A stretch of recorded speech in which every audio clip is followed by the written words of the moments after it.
Como uma única vontade subjugou milhões, forjando o primeiro império da história a partir do lodo e do sangue do Nilo.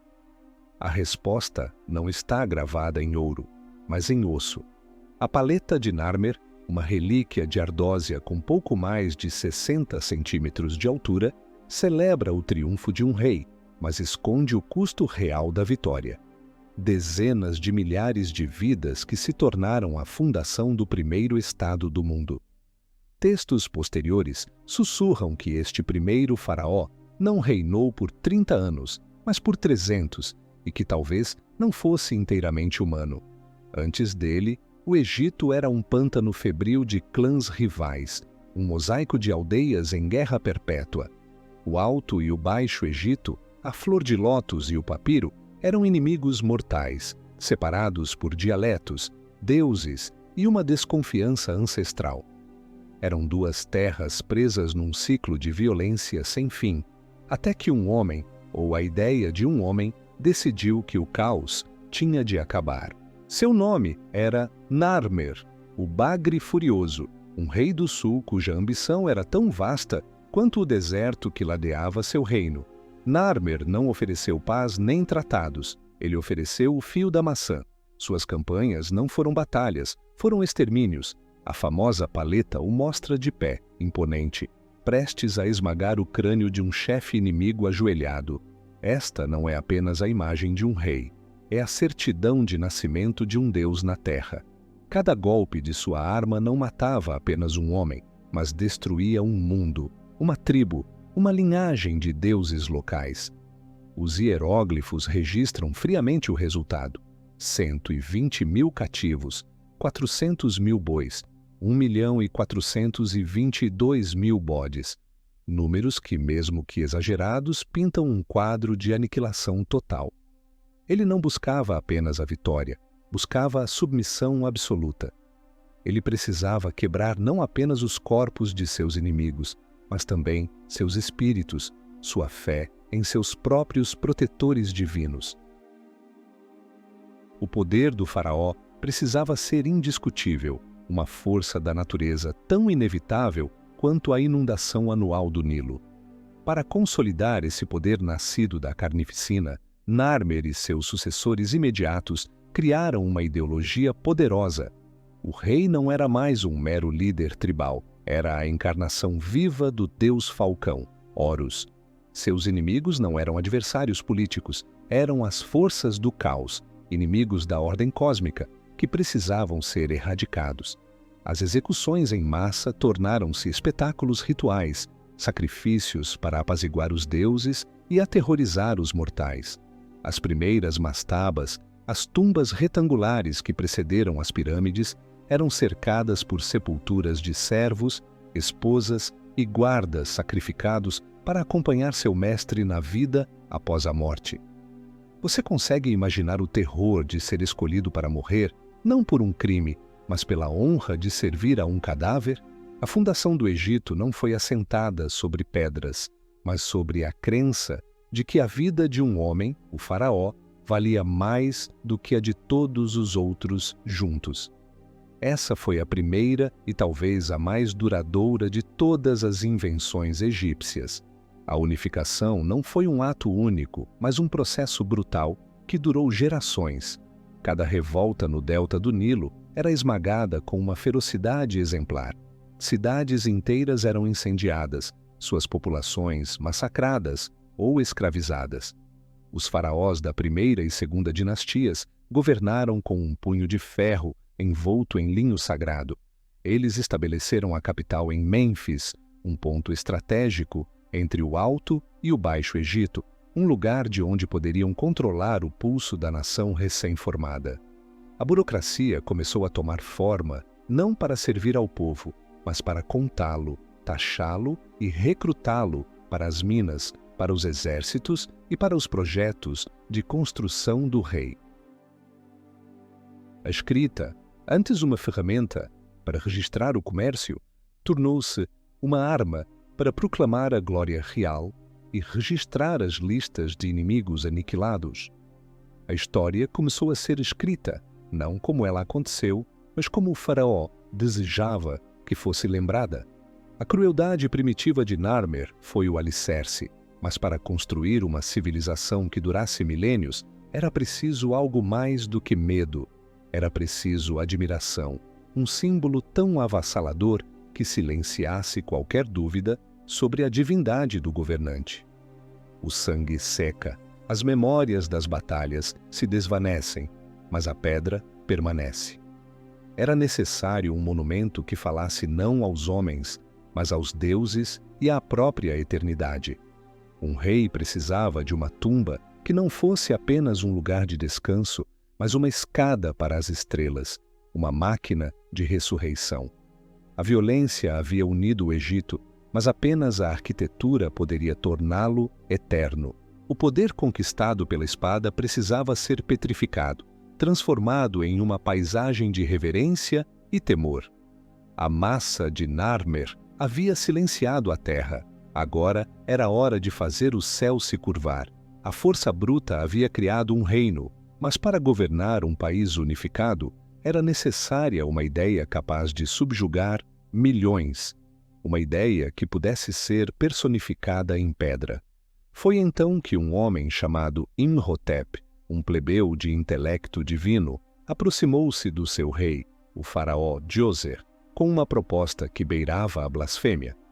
Ele não sugeriu construir uma mastaba maior como era o costume. Ele propôs empilhar 6 mastabas, uma sobre a outra, cada uma menor que a anterior, criando uma escadaria monumental para os céus.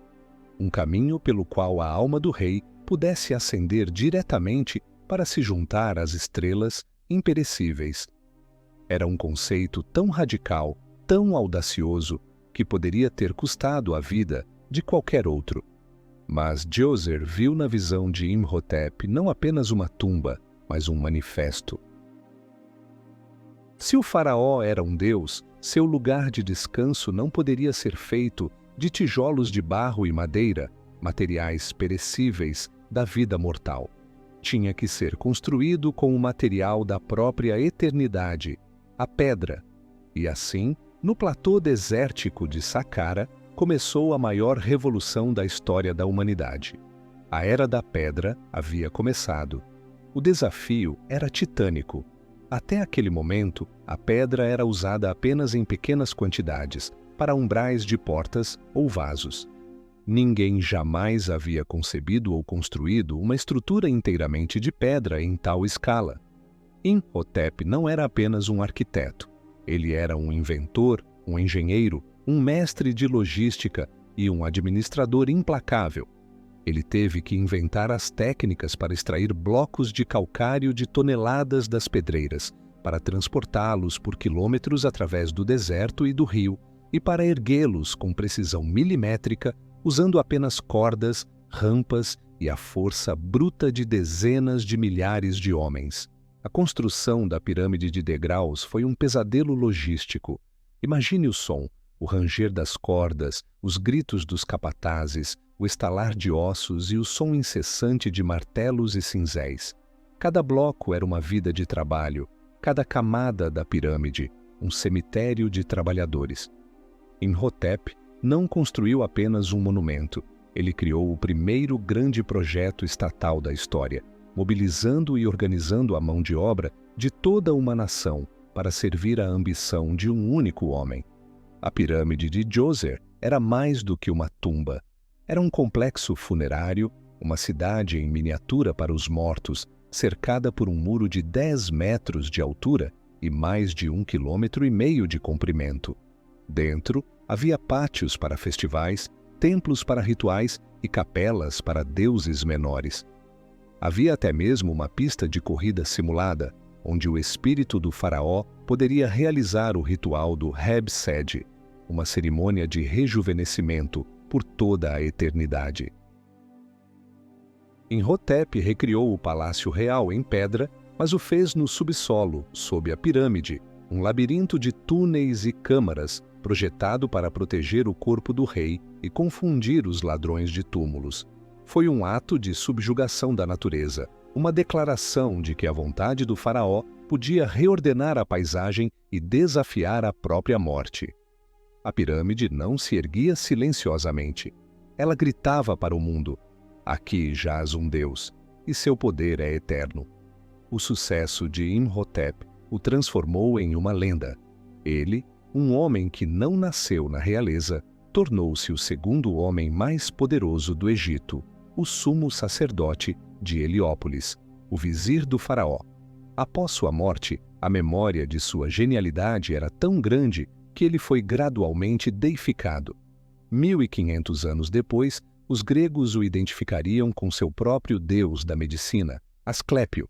Ele foi o primeiro gênio cujo nome a história registrou, o Leonardo da Vinci do mundo antigo.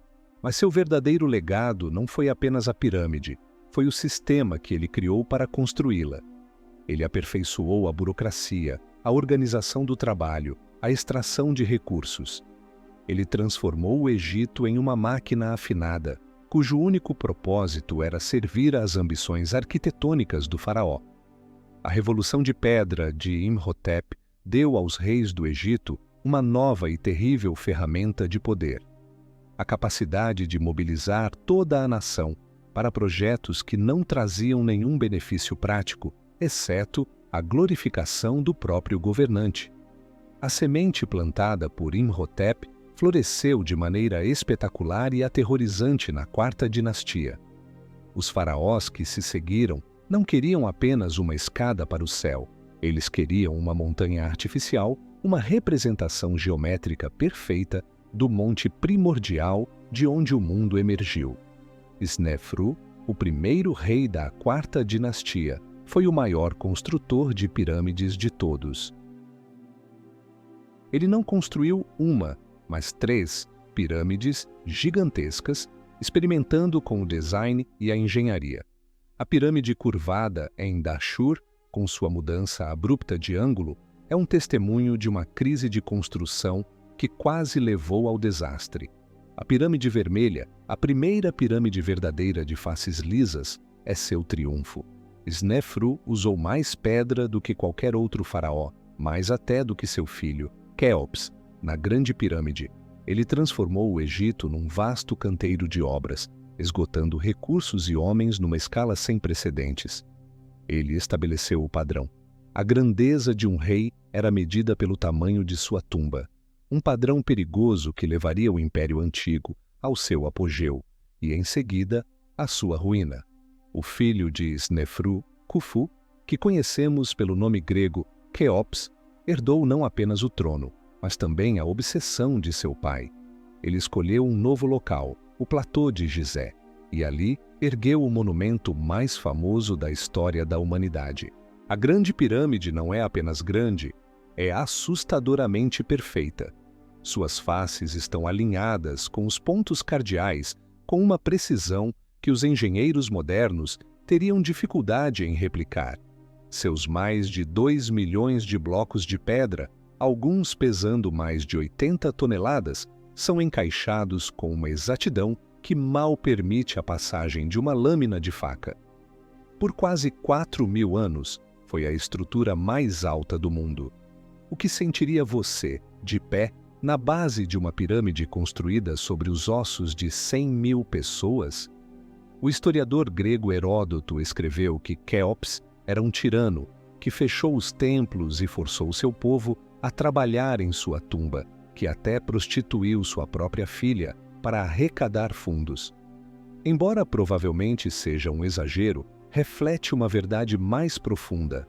A construção das pirâmides representou uma tensão colossal de recursos, um sacrifício nacional em uma escala que beirava a loucura. O filho de Quéops, Quéfren, e seu neto, Miquerinos, continuaram a tradição construindo suas próprias pirâmides e a esfinge em Gizé. Nessa época, o faraó não era mais apenas Horus na terra. Ele era o filho do deus Sol Ra. Seu poder era absoluto. Ele era o dono de todo o Egito, de sua terra, de seu povo, de seu gado. A economia do país não era voltada para o bem-estar da população, mas para o fluxo de recursos para a necrópole real. Enquanto as pirâmides se erguiam, um poder rival crescia em sua sombra. O sacerdócio de Ra em Heliópolis. Foram eles que forneceram a justificativa teológica para o poder divino do rei e, em troca, receberam terras, isenções fiscais e uma influência política cada vez maior. O faraó era o Deus, mas os sacerdotes eram os guardiões do acesso a ele. Lentamente, sutilmente, o poder começou a se deslocar do palácio para o templo. Dentro da própria família real, o poder absoluto gerava uma paranoia absoluta. A sucessão ao trono era uma questão de vida ou morte. Príncipes conspiravam contra seus irmãos. Rainhas manobravam para colocar seus filhos no poder. As paredes do palácio de Mênfis, que não sobreviveram, devem ter testemunhado mais intrigas e assassinatos do que qualquer crônica registrou. Djedefre, outro filho de Quéops, reinou por apenas 8 anos. Sua pirâmide foi deixada inacabada e alguns egiptólogos acreditam que ele pode ter sido assassinado por seu irmão Quefren. A grandeza externa das pirâmides escondia uma podridão interna. A dinastia que alcançou a imortalidade em pedra estava se consumindo por dentro em uma espiral de ambição e medo. O poder absoluto não corrompe apenas, ele isola. E um faraó isolado era um faraó vulnerável. Então, algo quebrou. Após o longo reinado de Pepe II, que teria subido ao trono com 6 anos e governado por mais de 90, o sistema desmoronou. O colapso do Império Antigo é um dos grandes mistérios do Egito. Não houve uma invasão estrangeira.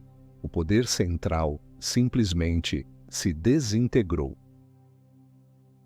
Os textos da época, conhecidos como Lamentações, pintam um quadro apocalíptico: fome, anarquia, guerra civil. O Nilo está em sangue, escreve um sábio. Os nobres estão em angústia, enquanto o homem pobre está cheio de alegria. Cada cidade diz: expulsemos os poderosos do nosso meio. As causas prováveis são uma combinação de fatores catastróficos. Uma mudança climática global levou a uma série de inundações baixas do Nilo, resultando em fome generalizada. Os governadores locais, os nomarcas, que haviam acumulado riqueza e poder, aproveitaram a fraqueza do rei para declarar sua independência. O tesouro real, esgotado por um século de construção de pirâmides, estava vazio. O Deus Rei se mostrou incapaz de garantir a ordem e a prosperidade, e a fé em sua divindade foi abalada. O Egito mergulhou em um século de escuridão, conhecido como o primeiro período intermediário. O país se fragmentou em múltiplos reinos rivais. Ladrões saquearam as pirâmides, símbolos de um poder que não mais os protegia nem os oprimia. Foi uma época de caos e desespero, mas também de profunda transformação. Sem um poder central, a cultura egípcia tornou-se mais regional e a religião mais pessoal. A crença na vida após a morte, antes um privilégio exclusivo do faraó, foi democratizada. Agora, qualquer um que pudesse pagar pelos rituais e por um túmulo decente poderia aspirar à imortalidade. O colapso do Império Antigo foi uma lição brutal. Nenhum poder, por mais divino que pareça, é eterno. A ordem cósmica, a Ma'at, podia ser destruída. E das cinzas dessa catástrofe, um novo Egito teria que renascer, um Egito mais calejado, mais militarista e, em última análise, palco de uma das maiores revoluções religiosas da história. A queda ensinou aos faraós que a pedra não era suficiente. Para controlar verdadeiramente as almas dos homens, era preciso controlar seus deuses. Após o caos, o Egito foi reunificado por uma dinastia de príncipes guerreiros de Tebas, dando início ao Império Médio e, posteriormente, ao glorioso Império Novo. Tebas, antes uma cidade provinciana, tornou-se a capital religiosa do império. Seu deus local, um obscuro deus do ar chamado Amon, foi fundido com o deus Sol Ra, tornando-se Amon-Ra, o rei dos deuses. Seu sacerdócio se tornou a instituição mais rica e poderosa do país, rivalizando com o próprio faraó. Eles possuíam vastas extensões de terra, frotas de navios, minas de ouro e milhares de escravos. O templo de Karnak, em Tebas, tornou-se um estado dentro do estado, um centro econômico e político cuja influência se estendia por todo o império. Por séculos, os faraós governaram em uma simbiose desconfortável com os sacerdotes de Amon. O faraó era o fiador terreno do poder de Amon, e Amon era o fiador divino do poder do faraó. Até que um rei decidiu que não havia espaço no céu para dois mestres. Amenhotep IV subiu ao trono em uma época de paz e prosperidade sem precedentes. O Egito estava no auge de seu poder imperial, controlando um vasto território do Sudão à Síria. O ouro da Núbia fluía para os cofres dos templos de Tebas. Mas o jovem faraó era um visionário, um místico, talvez um louco. Ele desprezava o poder e a corrupção do sacerdócio de Amon. Ele acreditava ter recebido uma revelação divina de um novo e único Deus, Aton, o disco solar, a fonte de toda a vida no universo. Não era uma reinterpretação de um Deus antigo, era uma ruptura radical com milênios de tradição. Aton não tinha forma humana ou animal, não vivia em estátuas escuras dentro dos templos. Ele era a luz visível que banhava a todos, do faraó ao mais humilde servo. Nos primeiros anos de seu reinado, Amenhotep IV mudou seu nome para Akhenaton, aquele que é útil a Aton, e iniciou a mais chocante revolução da história egípcia. A guerra de Akhenaton contra a antiga ordem foi total e implacável. Ele ordenou o fechamento dos templos de Amon-Ra e dos outros deuses, confiscou suas vastas riquezas e as redirecionou para o culto de Aton. Ele despachou equipes de operários por todo o Egito com uma missão terrível: apagar o nome de Amon e a palavra deuses de todos os monumentos, das paredes dos templos às tumbas privadas. Imagine a escala desse sacrilégio, o horror de ver os nomes sagrados que garantiam a existência do universo sendo martelados e apagados. Foi um ato de iconoclastia em uma escala nunca antes vista. E ele não parou por aí. Ele abandonou Tebas, a capital de seus ancestrais, e construiu uma cidade inteiramente nova no meio do deserto, em um lugar que, segundo ele, não havia sido consagrado a nenhum outro deus. Ele a chamou de Akhetaton, o horizonte de Aton, a moderna Amarna. Em poucos anos, uma vasta cidade surgiu da areia, com palácios, templos e bairros residenciais, todos dedicados ao novo Deus. Em Akhetaton, Akhenaton governou como único profeta e sumo sacerdote de Aton. Ele e sua bela esposa, Nefertiti, eram os únicos intermediários entre a humanidade e o Deus único. O famoso Hino a Aton, um dos mais belos poemas do Egito Antigo, encontrado na tumba de um de seus nobres, proclama Aton como o Criador universal de todos os povos, não apenas dos egípcios. É a primeira declaração clara de monoteísmo da história, séculos antes de seu surgimento no judaísmo. A arte da época de Amarna também rompeu com todas as convenções. O formalismo rígido e idealizado da arte egípcia deu lugar a um realismo chocante, quase caricatural. Akhenaton era retratado com um crânio alongado, quadris largos, barriga proeminente e lábios grossos. Suas filhas também eram mostradas com crânios alongados. Seria uma representação realista de uma condição genética ou um novo cânone artístico para mostrar que a família real era diferente, mais próxima do divino? A arte os mostra em cenas íntimas e informais, beijando suas filhas, comendo, de luto, uma humanidade nunca antes permitida a um faraó. Enquanto Akhenaton se concentrava em sua revolução espiritual, o Império Egípcio no exterior começava a ruir. As Cartas de Amarna, uma coleção de tabletes de argila encontrados na cidade, revelam os apelos desesperados dos reis vassalos na Síria e na Palestina, implorando por ajuda militar contra a expansão do Império Hitita. Akenaton, aparentemente, os ignorou. Sua guerra era interna, contra os fantasmas dos antigos deuses. Em casa, o descontentamento crescia. O povo comum, privado de seus deuses familiares e de seus festivais, estava confuso e assustado. A economia, desestabilizada pelo fechamento dos templos e pela construção da nova capital, estava em crise. O exército, cujos líderes eram tradicionalmente devotos de Amon, sentia-se marginalizado. Akenaton era um profeta ou um tirano, um gênio incompreendido ou um herege que havia mergulhado o Egito no caos? A resposta depende de quem você pergunta, mas uma coisa é certa: sua revolução não poderia sobreviver a ele. O mundo antigo se vingaria de forma terrível. Você teria coragem de desafiar milênios de tradição e a vontade dos deuses, como fez Akenaton? A história nos mostra que grandes reformadores muitas vezes pagam um preço terrível por sua visão. Conte-nos nos comentários o que você acha que moveu Akenaton. Uma fé genuína em sua visão divina ou uma loucura megalomaníaca para consolidar seu poder? A morte de Akenaton, após 17 anos de reinado, é um mistério. Ele simplesmente desaparece dos registros. Teria morrido de causas naturais ou sido assassinado por seus muitos inimigos?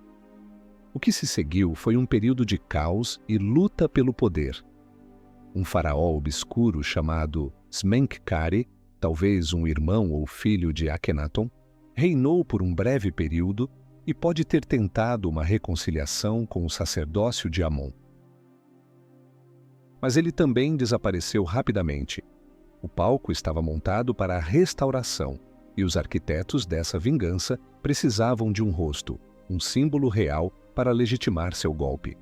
Eles o encontraram em um menino de 9 anos, um príncipe chamado Tutankhaton, a imagem viva de Aton.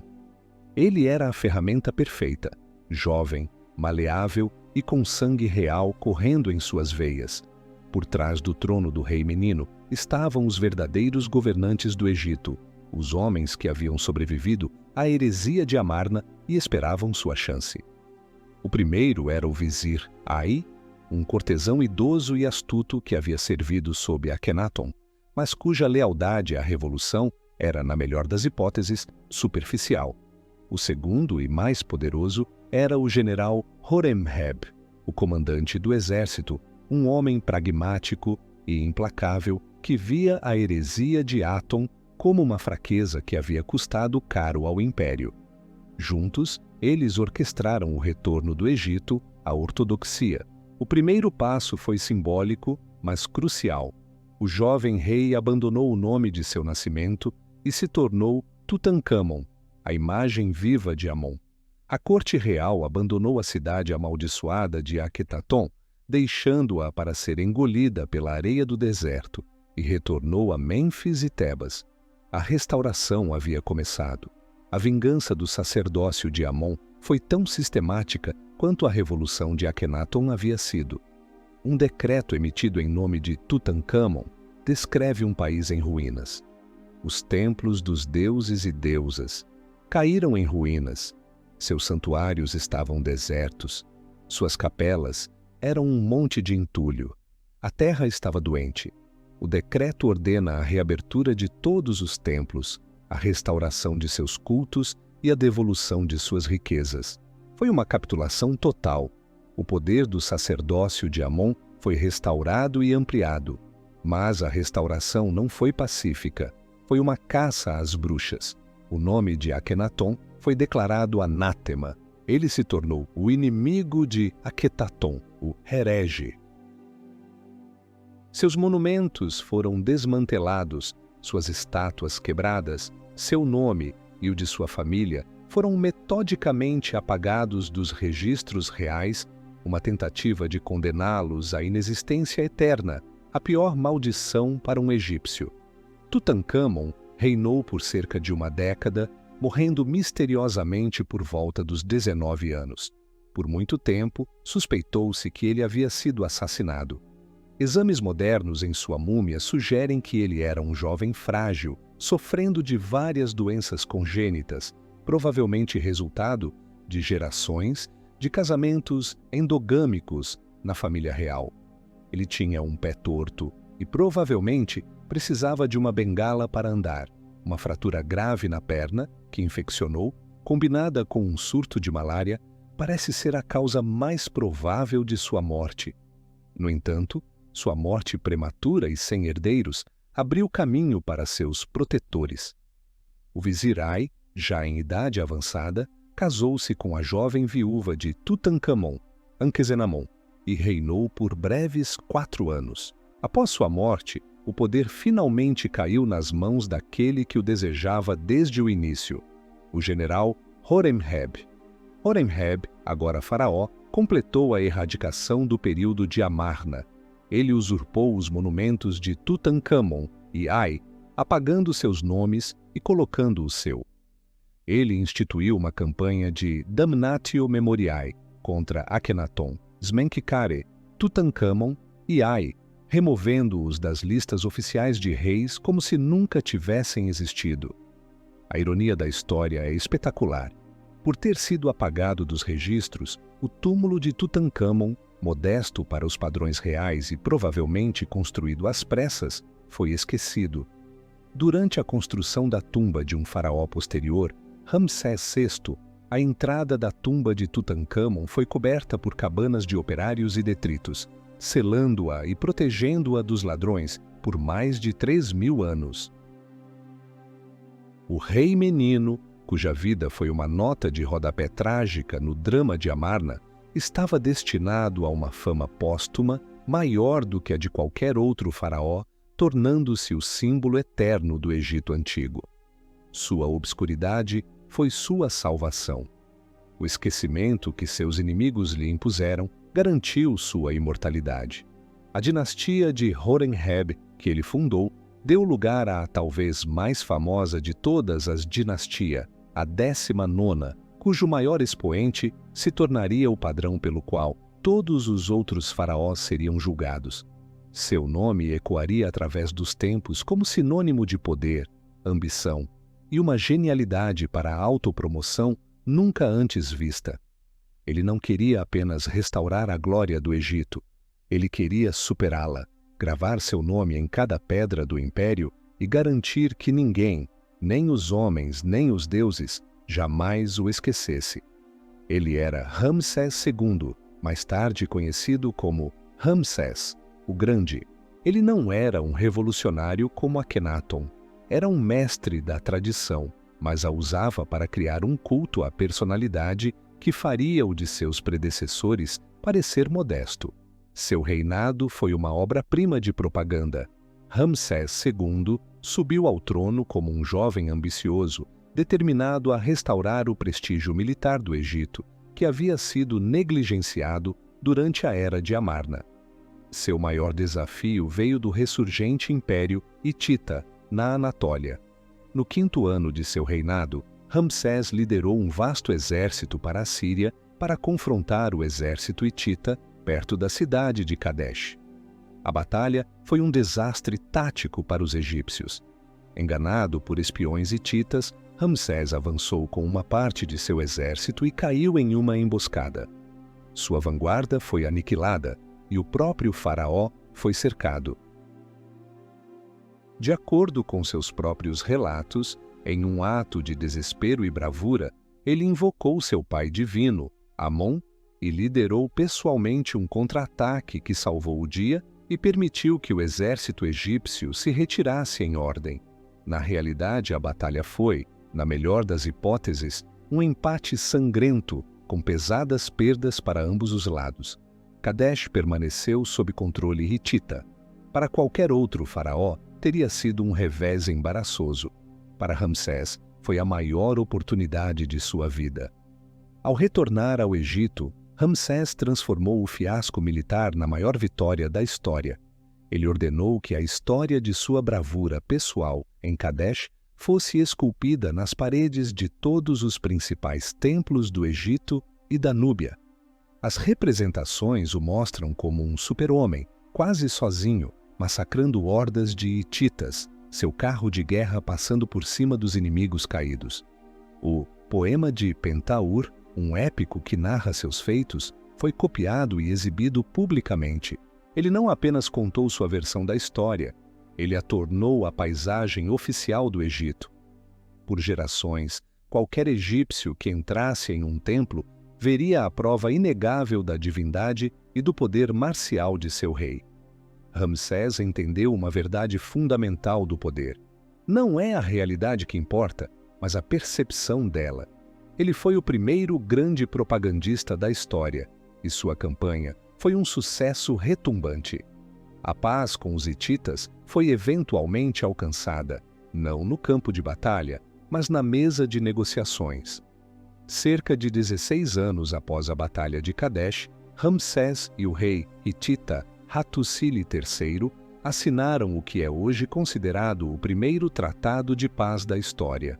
Cópias do tratado, registradas em hieróglifos egípcios e em cuneiforme acadiano, sobreviveram. O tratado estabelecia uma paz perpétua, uma aliança defensiva e a extradição de refugiados políticos. A paz foi selada com o casamento de Ramsés com uma princesa hitita. Mesmo este ato de diplomacia foi transformado em propaganda. As estelas comemorativas descrevem a princesa chegando ao Egito não como parte de um acordo entre iguais, mas como um tributo de um governante vassalo maravilhado com a grandeza do faraó. A realidade foi habilmente reescrita para se adequar à narrativa de um rei invencível. Enquanto a propaganda assegurava sua fama, Ramsés se lançou em um programa de construção que rivalizava com a Era das Pirâmides. Ele não se contentou em construir novos templos, ele usurpou os monumentos de seus predecessores, apagando seus nomes e gravando o seu. Seu lema parecia ser: por que construir o seu se você pode roubar o deles? Seu nome está em mais monumentos do que o de qualquer outro faraó. Ele concluiu o grande salão hipóstilo em Karnak, construiu seu próprio templo mortuário maciço, o Ramesseum, e fundou uma nova capital no delta do Nilo, Pi-Ramsés. Sua obra-prima, no entanto, foi esculpida na fronteira sul do império, na Núbia. Os 2 templos de Abu Simbel, esculpidos diretamente na rocha de um penhasco, são um ato de intimidação arquitetônica. 4 estátuas colossais de Ramsés, sentado, cada uma com 20 metros de altura, guardam a entrada do templo principal, um aviso claro a qualquer um que se aproximasse do Egito pelo sul. Ramsés construiu templos para que os deuses o notassem e os inimigos o temessem. Ambos cumpriram sua vontade. Ramsés reinou por impressionantes 66 anos, sobrevivendo a muitos de seus mais de 100 filhos. Ele viveu até os 90 anos, uma idade extraordinária para a época. Quando finalmente morreu, ele deixou para trás um Egito estável, próspero e coberto com sua imagem. Ele havia se tornado a definição de um grande faraó. Sua múmia, uma das mais bem preservadas, mostra um homem alto, com um nariz aquilino proeminente e cabelo ruivo. Ele criou uma imagem de poder e glória tão duradoura que 9 faraós posteriores adotaram seu nome na tentativa de capturar um pouco de sua magia. Mas o mundo em que Ramsés viveu estava à beira de um colapso cataclísmico. As bases de sua Era de Ouro eram mais frágeis do que pareciam, e uma tempestade estava se formando no mar, uma tempestade que varreria os grandes impérios da Idade do Bronze e mergulharia o mundo antigo em uma era de escuridão. O Egito, o último bastião de um mundo moribundo, enfrentaria sua maior luta, não pela glória, mas pela própria sobrevivência. O final do 2º milênio antes de Cristo foi um tempo de terror, uma catástrofe de proporções apocalípticas, cujas causas ainda são debatidas por historiadores, talvez uma combinação de mudanças climáticas, fome, migrações em massa e colapso dos sistemas políticos, varreu o Mediterrâneo Oriental. O poderoso Império Hitita, o grande rival de Ramsés, desmoronou em pó. As cidadelas micênicas da Grécia, o mundo dos heróis de Homero, foram queimadas e abandonadas. Grandes centros comerciais como Ugarit, na costa da Síria, foram destruídos e nunca mais reocupados. Dezenas de culturas foram exterminadas. As cartas da época falam de um inimigo misterioso e implacável, uma confederação de tribos deslocadas que os egípcios chamavam de povos do mar. Eles não vinham para conquistar e governar, eles vinham para saquear e queimar. E o Egito era o último e mais rico prêmio em seu caminho. O sucessor de Ramsés, seu 13º filho Merneptah, foi o primeiro a enfrentar a fúria da tempestade. Uma coalizão de líbios e povos do mar invadiu o delta do Nilo pelo oeste. Merneptah os encontrou em uma batalha feroz que durou 6 horas. Sua estela da vitória proclama um triunfo esmagador. A Líbia está assolada, seus chefes são cativos, não há um pênis ereto entre eles. A linguagem brutal reflete o desespero da luta. O Egito havia sobrevivido à primeira onda, mas estava enfraquecido. O império na Ásia foi perdido, as rotas comerciais foram cortadas e o tesouro esgotado. A vitória de Merneptah não trouxe paz, apenas um breve adiamento da condenação. A tempestade ainda não havia passado, e o pior ainda estava por vir, sob o reinado do último grande faraó guerreiro do Império Novo, Ramsés III. Ramsés III, que não era parente direto de seu grande homônimo, enfrentou a ofensiva final e mais massiva dos povos do mar. Eles vieram por terra e por mar, uma horda que, segundo os relevos de seu templo mortuário em Medinet Habu, trazia consigo suas famílias em carros de boi, como um povo em migração. Eles haviam esmagado tudo em seu caminho pela Anatólia e pela Síria. O Egito era o último bastião da civilização. Ramsés III organizou uma defesa desesperada. Ele os confrontou em uma batalha terrestre em algum lugar na fronteira da Palestina e os repeliu. Mas o verdadeiro confronto ocorreu no delta do Nilo. Em uma das primeiras batalhas navais bem documentadas da história, a frota egípcia emboscou a frota dos povos do mar em uma das fozes do rio. Os navios egípcios mais ágeis prenderam os navios inimigos, mais pesados, e os arqueiros nas margens choveram flechas sobre eles. As cenas em Medinet Habu mostram um massacre terrível. O Egito estava salvo. Ramsés III foi celebrado como o salvador de sua nação, mas foi uma vitória de Pirro. O Egito estava exausto. O esforço de guerra havia esvaziado os cofres do Estado. A perda do Império Asiático significava a perda de uma fonte vital de receita. A inflação disparou. Pela primeira vez na história registrada, os trabalhadores da necrópole real, os artesãos que construíam e decoravam as tumbas dos faraós no Vale dos Reis, entraram em greve por não receberem suas rações de grãos. Um papiro registra suas queixas. Estamos com fome. O tecido social do Egito estava se desfazendo. O faraó que salvou o Egito do inimigo externo não conseguiu derrotar o inimigo interno, a crise econômica e a corrupção. Em meio a esse declínio, a própria vida do rei estava em perigo, não de um invasor estrangeiro, mas de dentro de seu próprio palácio. O fim de Ramsés III foi sórdido e trágico. Um documento conhecido como o Papiro Judicial de Turim revela uma vasta conspiração, conhecida como a Conspiração do Harém, para assassinar o faraó e colocar no trono um príncipe menor, Pentauere, filho de uma esposa secundária chamada Tiye. A conspiração envolvia altos funcionários do palácio, oficiais do exército e mulheres do harém. Eles usaram magia negra, fazendo figuras de cera para amaldiçoar o rei, e planejaram incitar uma rebelião externa para coincidir com o golpe interno. O plano foi parcialmente bem-sucedido. Exames recentes na múmia de Ramsés III revelaram que sua garganta foi cortada até a vértebra, um ferimento que teria causado morte instantânea. Os conspiradores foram capturados e levados a julgamento.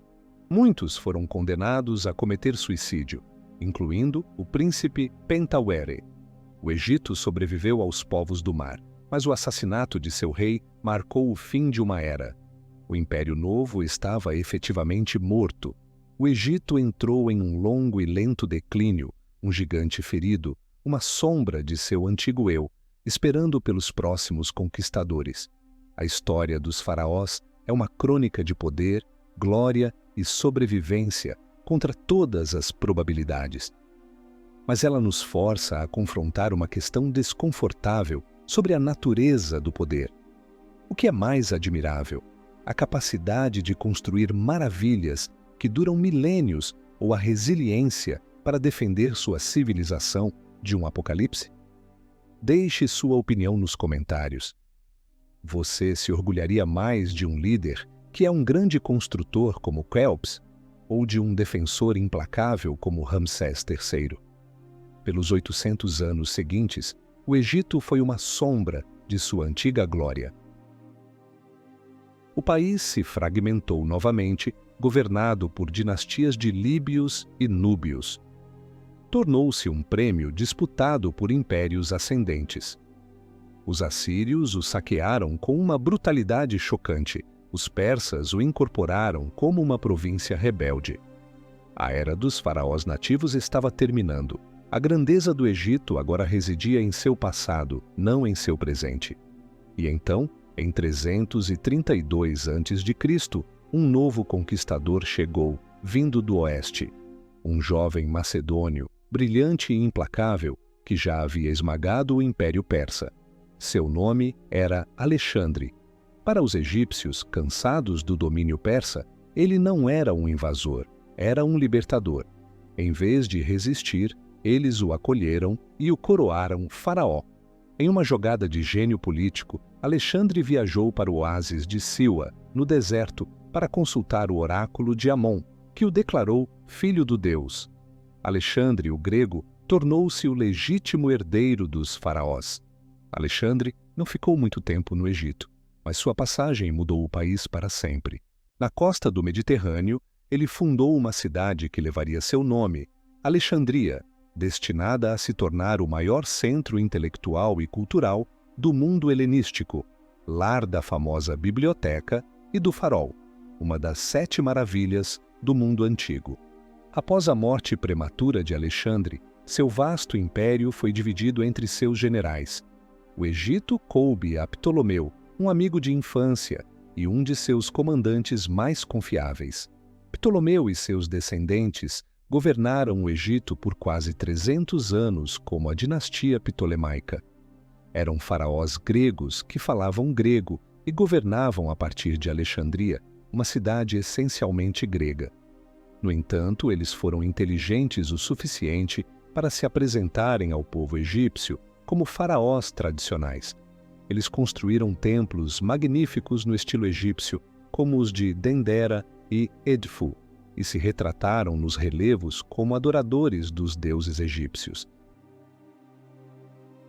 Foi uma dinastia que viveu em 2 mundos, uma fusão fascinante e por vezes volátil, da cultura grega e egípcia. A dinastia ptolemaica era tão egípcia em sua brutalidade política quanto em sua arquitetura religiosa.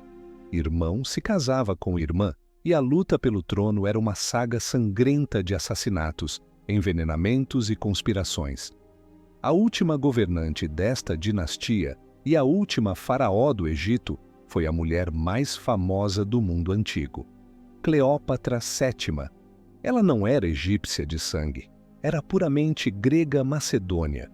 No entanto, ela foi a única dos Ptolomeus que se deu ao trabalho de aprender a língua egípcia. Era uma mulher de intelecto brilhante, carisma magnético e uma ambição política implacável. Ela subiu ao poder em um mundo dominado por uma nova superpotência, Roma. Cleópatra sabia que o Egito, rico em grãos, mas militarmente fraco, não poderia resistir a Roma pela força. Sua única esperança de preservar a independência de seu reino era seduzir e manipular os homens que controlavam Roma. Sua primeira aposta foi em Júlio César. Quando ele chegou a Alexandria em busca de seu rival Pompeu, Cleópatra, que havia sido expulsa do poder por seu irmão-marido Ptolomeu XIII, organizou seu famoso encontro. Contrabandeada para dentro do palácio enrolada em um tapete, ela se apresentou a César e o cativou. César a restaurou ao trono e ela lhe deu um filho, Cesarião, que ela esperava um dia governar um império romano-egípcio. Mas o assassinato de César em Roma destruiu esses planos. Cleópatra precisava de um novo protetor romano e o encontrou em Marco Antônio, o carismático general que controlava a parte oriental do Império Romano. A parceria deles era tanto uma aliança política quanto uma paixão lendária. Juntos, eles sonhavam em criar um novo Império Oriental, com Alexandria como sua capital, rivalizando com Roma. Essa ambição os colocou em rota de colisão direta com o herdeiro de César em Roma, o frio e calculista Otaviano. A máquina de propaganda de Otaviano retratou Antônio como um traidor, um romano que havia abandonado seus valores e se tornado escravo de uma rainha estrangeira, sedutora e decadente. A guerra era inevitável. Em 31 a.C., as frotas de Otaviano e de Antônio e Cleópatra se enfrentaram na Batalha de Ácio, na Grécia. A batalha foi uma derrota catastrófica para Antônio e Cleópatra. Eles fugiram de volta para o Egito com a frota de Otaviano em seu encalço. Quando as legiões de Otaviano chegaram a Alexandria, o fim era certo. Antônio, acreditando em um falso relato de que Cleópatra estava morta, cometeu suicídio. Cleópatra, após um encontro final com Otaviano, onde percebeu que ele pretendia exibi-la em um triunfo em Roma como uma prisioneira humilhada, também tirou a própria vida. A lenda diz que foi pela picada de uma naja, o símbolo da realeza egípcia. Com sua morte, a história do Egito como um reino independente, uma história que durou 3.000 anos, chegou ao fim. O Egito tornou-se uma província romana. A propriedade pessoal do imperador, sua principal função, era fornecer grãos para alimentar a população de Roma. A águia romana havia finalmente devorado a naja egípcia. A morte dos faraós, no entanto, não significou o fim de sua história. Seus corpos, mumificados e enterrados com tesouros inimagináveis, aguardavam em suas tumbas no Vale dos Reis. Mas a imortalidade que eles buscaram era frágil. Mesmo durante o auge do Império Novo, os guardiões da necrópole lutavam uma batalha perdida contra um inimigo persistente e engenhoso: os ladrões de túmulos. Estes não eram meros ladrões, eram frequentemente os próprios operários que construíam as tumbas, homens que conheciam seus layouts secretos, suas armadilhas e a localização exata das câmaras funerárias.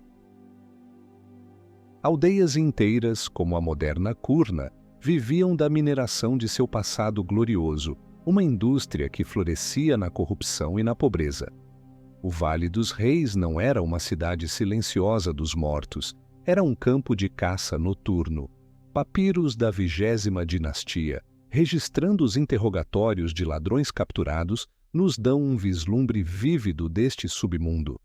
Sob tortura, um pedreiro chamado Amenpanufer confessou ter violado a tumba de Sobekensaf. Segundo, nós abrimos os sarcófagos e os caixões em que eles estavam. Encontramos a múmia nobre deste rei. Havia um grande número de amuletos e ornamentos de ouro em seu pescoço. O rei tinha uma máscara de ouro sobre ele. Nós arrancamos o ouro e o queimamos. Dividimos o ouro entre nós. A descrição é fria e pragmática. Para esses homens, o faraó divino era apenas uma fonte de metal precioso.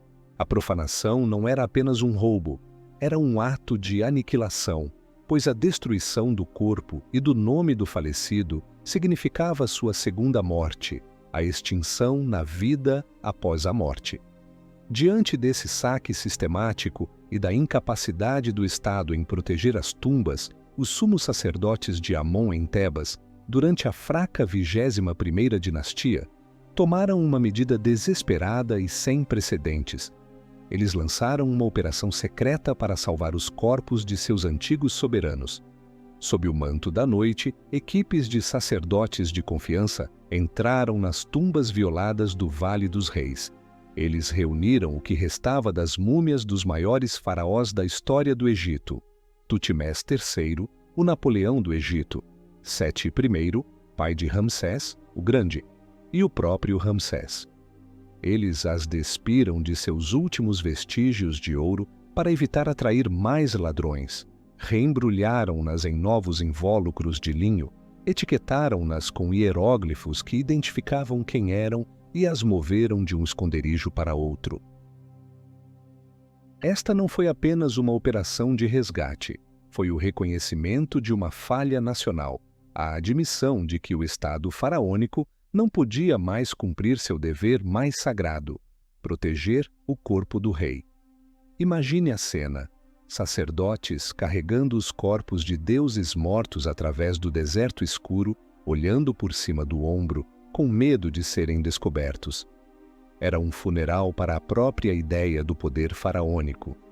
Finalmente, eles reuniram mais de 40 múmias reais em 2 esconderijos secretos. Um era uma tumba não marcada perto do templo de Hatshepsut, em Deir el-Bahari. O outro era dentro da tumba de Amenhotep II, no próprio Vale dos Reis. Ali, os maiores reis do Império Novo jazeram amontoados, anônimos e esquecidos, por quase 3.000 anos, protegidos não por armadilhas complexas ou guardas, mas pelo silêncio e pelo segredo. A redescoberta desses esconderijos no século XIX é uma das histórias mais dramáticas da arqueologia. O esconderijo de Deir el-Bahari foi encontrado por volta de 1871 por uma família de ladrões locais, os irmãos Abd el-Rassul, que mantiveram sua descoberta em segredo por uma década, vendendo artefatos no mercado negro de antiguidades. Quando as autoridades egípcias finalmente os forçaram a revelar a localização, foi uma corrida contra o tempo para resgatar as múmias antes que fossem destruídas ou vendidas. Em 1881, em uma operação de 48 horas, as múmias de Seti I, Ramsés II e muitos outros foram levadas do esconderijo, colocadas em um navio a vapor e enviadas para o Cairo. Relatos da época descrevem mulheres egípcias nas margens do Nilo, chorando e lamentando enquanto o barco passava, como se estivessem realizando um antigo ritual fúnebre para seus reis há muito perdidos.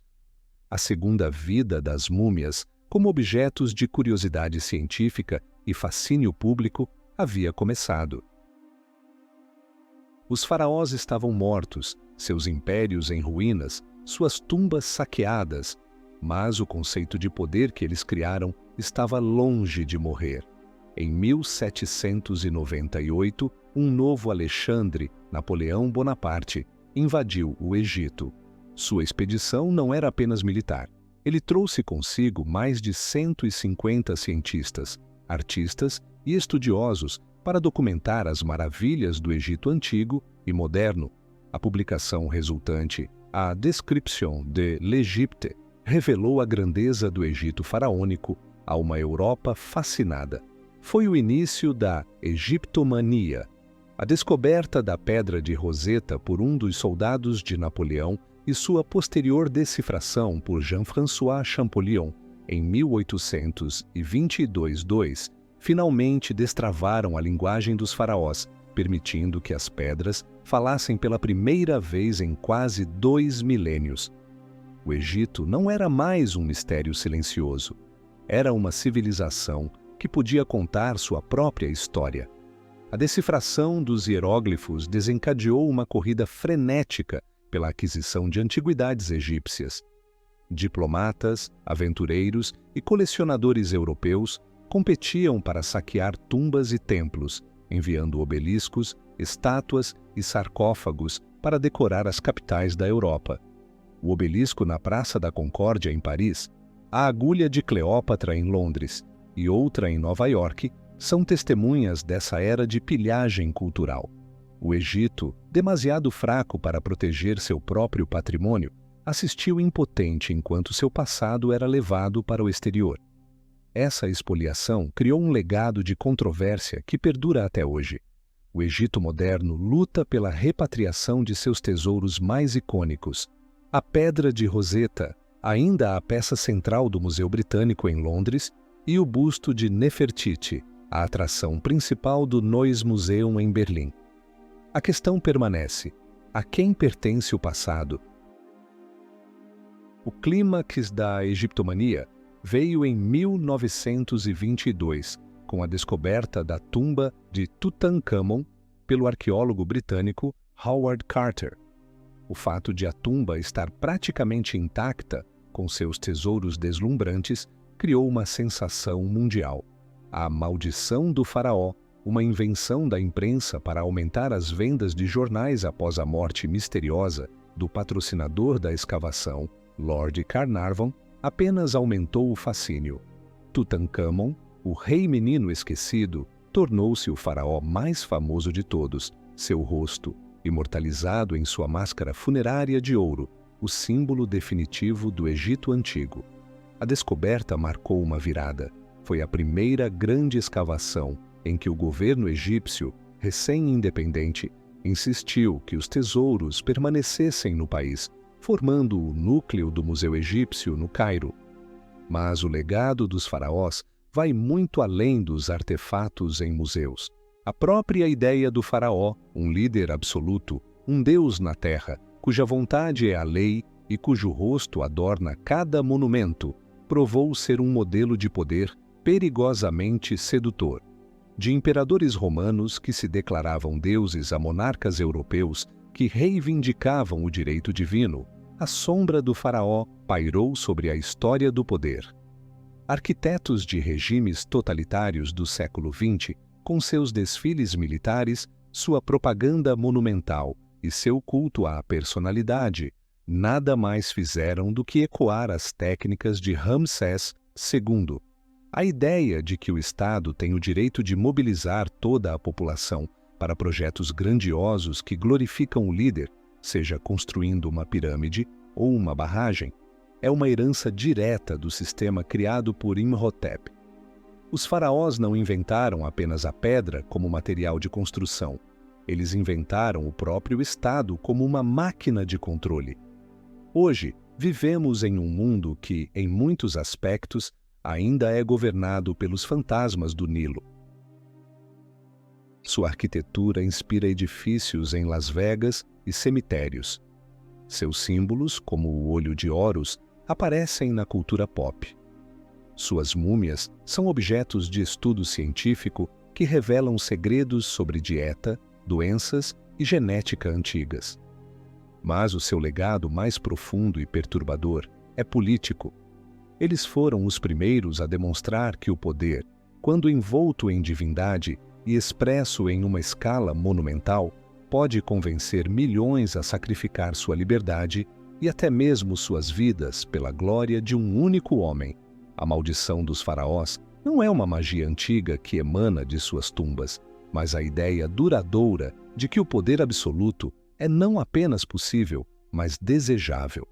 Eles provaram que a vontade de um único governante, apoiada pela fé e pela força, pode mover montanhas e povos. Hoje, quando o mundo busca novamente por líderes fortes e soluções simples para problemas complexos, seu legado ressoa como um aviso. Então diga-nos, o que você vê neles em primeiro lugar? Os geniais arquitetos da civilização ou os tiranos implacáveis, cujo exemplo é uma lição perigosa? Escreva sua resposta nos comentários, pois essa escolha pode definir não apenas como vemos o passado, mas como moldamos nosso futuro.